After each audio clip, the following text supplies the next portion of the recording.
क्या सोचते हैं आप बिहार के शिक्षा व्यवस्था के बारे में? ये कि विद्यार्थी पढ़ना नहीं चाहता है या ये कि शिक्षक पढ़ाना नहीं चाहते हैं? कभी आपके दिमाग में ये बात आया है कि बिहार में शिक्षक है कि नहीं? अच्छा, कभी आप ये सोचे हैं कि जो टीईटी कर लेता है उन नौकरी के लिए कैसे छुछुआता है? आज आपको यही कहानी सुनाएंगे। 2017 में जो टीईटी का एग्जाम हुआ था, 23 जुलाई 2017 को, अगर आपको तारीख में बहुत ज्यादा इंटरेस्ट है, और आज तारीख है 9 मई 2020। सोचिए, जो लड़का 23 जुलाई 2017 को एग्जाम दिया वो 3 साल बाद भी बेरोजगार है। प्राइवेट इंडस्ट्री और धंधा का छोड़ दीजिए नीतीश जी, यही बताइए ना कि 3 साल से उसका घर कैसे चल रहा होगा जब वो टीईटी पास है और उसके अलावा आपके एनसीटीई का जो भी रूल्स एंड रेगुलेशंस है उस पर वो खड़ा उतरता है। नमस्कार, मेरा नाम प्रशांत राय है और आप जनता जंक्शन देख रहे हैं। 4 दिनों के कठिन प्रयास और बिहार प्रारंभिक शिक्षक नियोजन के सक्रिय लीगल टीम से बात करने के बाद दिमाग का बत्ती गुल हो चुका है। इसलिए गुल हो चुका है क्योंकि हम तो ऐसा कभी सुने ही नहीं थे कि टीईटी के एग्जाम के रिजल्ट आने के बाद फिर उस रिजल्ट में तब्दीली की जाए, मतलब बदलाव। और वो भी एक बार नहीं, 2-2 बार रिजल्ट को बदलने के लिए अभ्यर्थी सब मारामारी कर रहा है। और जब हम ये सुने तो देखे कि बिहार ही नहीं, बहुत जगह ऐसा होता है। गजब कम जानकारी था हमको। नीतीश जी और शिक्षा मंत्री जी, आप लोग तो कमाल हैं सर। देश के भविष्य आप ही तो हैं।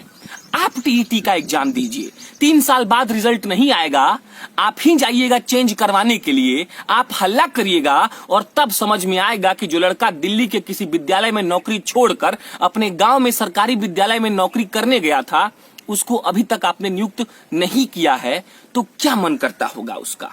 अब सुनिए एकदम ध्यान से। 23 जुलाई 2017 को बिहार सरकार टीईटी का एग्जाम करवाती है। एग्जाम देने पहुंचते हैं लगभग 2.5 लाख विद्यार्थी, जिनको बनना होता है शिक्षक। पहला रिजल्ट आता है 21 सितंबर 2017 को।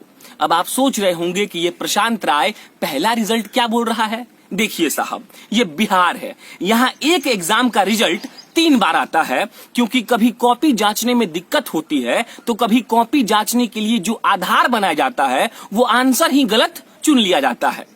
तो ये पहले रिजल्ट 21 सितंबर 2017 को आ गया। उसके बाद वहां के अभ्यर्थियों ने मारामारी किया। मारामारी इसलिए की क्योंकि रिजल्ट सही नहीं था। बिहार सरकार बहुत अच्छी सरकार है, उन्होंने अपनी गलती को माना और उसके बाद दोबारा आंसर की को जारी किया गया। फिर उसमें कुछ दिक्कत हुई तो तिबारा करके सब कुछ ठीक कर दिया गया और फाइनल रिजल्ट घोषित हुआ 6 मार्च 2018 को, जिसमें 2.5 लाख बच्चों ने एग्जाम दिया था और तकरीबन 45,000 पास हुए थे। एक बात आप बिल्कुल मत भूलिएगा, 30 जुलाई 2017 को जिसकी परीक्षा हुई उसका असली रिजल्ट आया 6 मार्च 2018 को, मतलब 8 महीने बाद। बहुत बढ़िया, हो सकता है लाल कलम खत्म हो गया हो, साहब लोग लेने गए होंगे, लेकिन याद रखिए आपको सवाल नहीं पूछना है, एकदम नहीं। परीक्षा का रिजल्ट तो आ गया, लेकिन बात खत्म नहीं हुई। बिहार सरकार में ऐसा नहीं होता है। उसके बाद विद्यार्थियों को बिहार बोर्ड का इसलिए चक्कर लगाना पड़ता है क्योंकि वो चाहते हैं कि सर्टिफिकेट में बार कोडिंग हो जाए, ताकि पिछले बार की तरह फर्जीवाड़ा ना हो जैसे 2011 में हुआ था। बहुत ध्यान से सोचिए, फर्जीवाड़ा से घाटा सरकार को है, लेकिन चक्कर काट रहे हैं विद्यार्थी। जानते हैं शिक्षा मंत्री जी, पाप लगेगा आपको, इतना पाप कि वो 50,000 के करीब अभ्यर्थी जब हमसे बात कर रहे थे तो हमको रोना आ गया। क्या बोले, अब एक सौरभ से बात हो रही थी, उसने पता है क्या कहा कि जानते हैं सर, अगर किसी शिक्षक के मुंह पर फुंसी हो जाए ना तो सबसे पहला काम बिहार सरकार कहती है कि इनका बहाली रोको। उसने ये भी कहा कि पूरे विश्व में बिहार ही ऐसा राज्य होगा जहां एग्जाम करवाने के लिए हल्ला होता है, जहां रिजल्ट निकालने के लिए हल्ला होता है, जहां बहाली करवाने के लिए हल्ला होता है, जहां नियुक्ति पत्र मांगने के लिए भी हल्ला होता है। और तब लोग कहते हैं कि बिहारी लतखोर क्यों होते हैं, इसीलिए क्योंकि लात खाने की आदत सरकार पड़वा देती है। अगर अमेरिका में बम फट जाए तो हो सकता है कि बिहार के शिक्षक के बहाली को रोक दिया जाए। बिहार में बहाली तभी होता है जब सब कुछ सही चल रहा हो। शिक्षा मंत्री साहब, अगर ये वीडियो आप देख रहे हैं तो बताइएगा, उस सौरभ का नंबर आपको भी हम दे देंगे, लेकिन ऐसे कैसे, आपके पास तो समय नहीं होगा ना। विद्यार्थी सब अपना जी जान लगाकर अपने सर्टिफिकेट पर बार कोडिंग बनवाया। अब सर्टिफिकेट मिल गया। याद रखिएगा कि इस कहानी की शुरुआत हुई थी 23 जुलाई 2017 को और आज 9 मई 2020 है और उनका नियुक्ति नहीं हुआ है, इसीलिए वीडियो बनाना पड़ रहा है। सौरभ बोल रहा था हमको कि जब हम लोग को सर्टिफिकेट मिल गया था तो लगा कि अब हम शिक्षक बन गए, लेकिन धीरे धीरे ये समझ आ गया कि सरकार ने हमें ये सर्टिफिकेट दिया है ब्याह करने के लिए, क्योंकि उसके लिए भी तो दिखाना पड़ता है ना कि कुछ किए हैं। खैर, जब इन लोगों ने लड़ झगड़ कर अपने सर्टिफिकेट को लिया, उस पर बार कोडिंग करवाया, उसके बाद उन्हें लगा कि अब नियुक्ति हो जाएगी, लेकिन अफसोस कि नियुक्ति नहीं हुई। जिस लीगल टीम से मेरी बात हुई उन्होंने कहा कि सर, बिहार के 243 विधायकों के पास हम लोग गए हैं, हमने उनका दरवाजा खटखटाया है, हमने ये कहा है कि बिहार में शिक्षक के पदों पर 2 लाख रिक्तियां हैं, जबकि 2017 में लगभग 50,000 के करीब बच्चे पास हुए हैं, तब क्यों नहीं हो रही है बहाली? लेकिन उन 243 विधायकों में से किसी ने नहीं सुना। अब बिहारी लोग आप सुनिए, मैं किसी पार्टी विशेष की बात नहीं कर रहा, सारे विधायकों की बात कर रहा हूं, वो जो चुने तो गए हैं लेकिन जन कल्याण के नाम पर क्या करते हैं ये आप सोच लीजिएगा। चुनाव तो हर 5 साल में आते हैं, लेकिन हमेशा के लिए एक इंसान वोट तो देते नहीं ही रहता है। हाँ, तो ये लोग विधायक साहब के पास गए, बहाली नहीं हुई, फिर हुआ सुप्रीम कोर्ट में चल रहा मामले का जिक्र, जो समान वेतन समान काम के लिए नियोजित शिक्षक गए थे, और तब ये कहा गया कि 1.5 लाख शिक्षकों की आवश्यकता है। ये सरकार ने, मतलब कि बिहार सरकार ने सुप्रीम कोर्ट में दलील दी। ये सुनकर 2017 में पास हुए अभ्यर्थियों को रोआ गनगना गया, लगा कि अब तो बन जाएंगे गुरुजी। अब सुप्रीम कोर्ट में कोई सरकार कहे कि बहाली करनी है और उसके बाद भी बहाली ना करे, तो अब क्या ही किया जा सकता है। और जब इतना सब कुछ हो गया तो 10 जून 2019 को ये लड़के रोड पर उतर गए। गर्दनी बाग से लेकर पटना के तमाम सड़कों पर ये चिल्ला रहे थे, कह रहे थे कि हमें नौकरी चाहिए, ये अपना हक मांग रहे थे। और तब लोकतंत्र का नमूना दिखा। 13 जून 2019 को शिक्षा विभाग के प्रधान सचिव R.K. महाजन के द्वारा प्रेस कॉन्फ्रेंस किया गया और उसके बाद कहा गया कि 1 लाख पदों पर भर्ती की जाएगी। यहां पर एक बात जोड़ देता हूं कि बिहार में लगभग 2 से 2.5 लाख शिक्षकों के पद खाली हैं, लेकिन नियुक्ति की गई सिर्फ 1 लाख पर।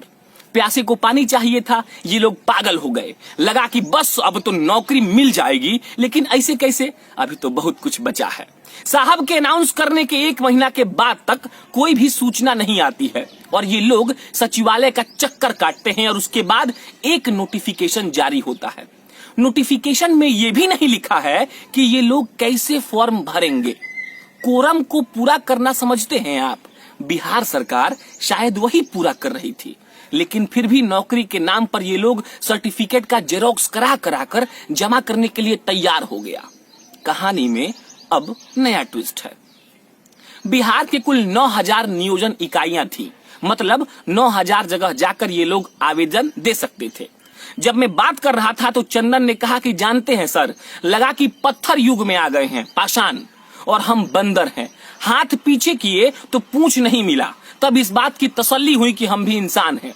2019 में जिनका नियोजन होना था उनको जाकर फॉर्म भरना था फिजिकली, ऑनलाइन सुविधा नहीं थी। अब जोर से बोलिए, बिहार सरकार जिंदाबाद। नीतीश जी अगली बार मुख्यमंत्री बनेंगे, सुशील मोदी जी उप मुख्यमंत्री, अच्छा माफी, इनको मुख्यमंत्री का पद दे दिया जाए।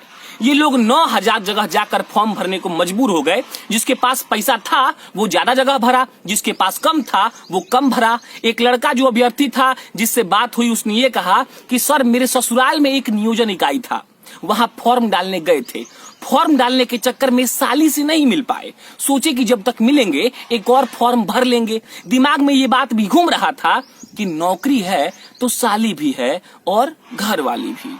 वो लोग कहते हैं उस वक्त बारिश हो रही थी बिहार में।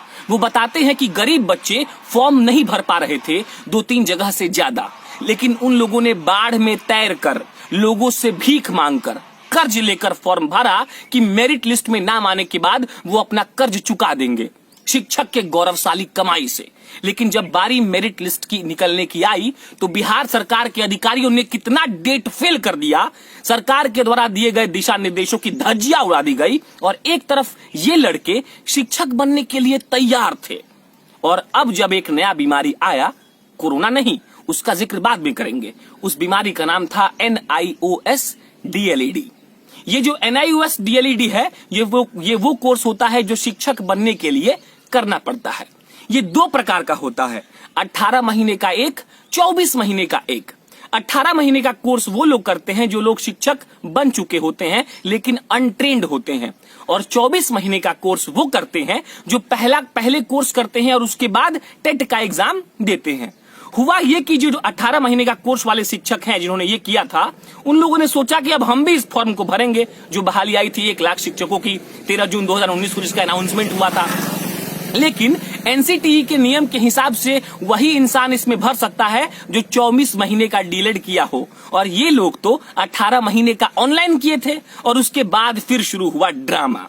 बिहार सरकार ने NCTE से पूछा कि क्या 18 महीने का जो डीलेड किया है ऑनलाइन कोर्स वो क्या फ्रेश बहाली में भर सकता है। NCTE ने कहा कि नहीं भर सकता है। उसके बाद ये जो 18 महीने करने वाले शिक्षक थे ये लोग कोर्ट चले गए। 21 जनवरी 2020 को कोर्ट ने फैसला इनके पक्ष में सुनाया, कहा कि ये लोग भर सकते हैं, 1 महीने में इनका विचार किया जाए। उसके बाद फिर क्या हुआ, जैसे मैंने आपको कहा कि शिक्षक के मुंह पर फुंसी होगी तो क्या होगा, बिहार सरकार बहाली रोक देगी। बहाली को रोक दिया गया और उसके बाद जब इन लोगों ने फिर हल्ला किया तो 28 फरवरी को यह कहा गया कि बिहार सरकार डबल बेंच में जाएगी अपील करने कि जो 18 महीने वाले डीलेड वाले हैं उनको भरने की इजाजत ना मिले और NCTE को थर्ड पार्टी बनाया जाएगा। उसके बाद 28 फरवरी के बाद जब सरकार ने यह कहा और 22 मार्च को आप जानते हैं जनता कर्फ्यू लग गया। 22 दिन में सरकार डबल बेंच में नहीं गई। ये लोग फोन कर रहे हैं, रो रहे हैं, मैं इनके लिए कुछ नहीं कर सकता, जो करता था वो कर दिया, पेड़ के नीचे बैठा हूं, वीडियो शूट हो चुका है, आप जनता जंक्शन देख रहे थे, मैं प्रशांत राय हूं। वीडियो को इतना शेयर कर दीजिएगा कि नीतीश बाबू और सुशील जी के पास ये पहुंच जाए, नहीं करिएगा तो पसीने बहाने का कोई मतलब नहीं बनता है। बहुत बहुत शुक्रिया।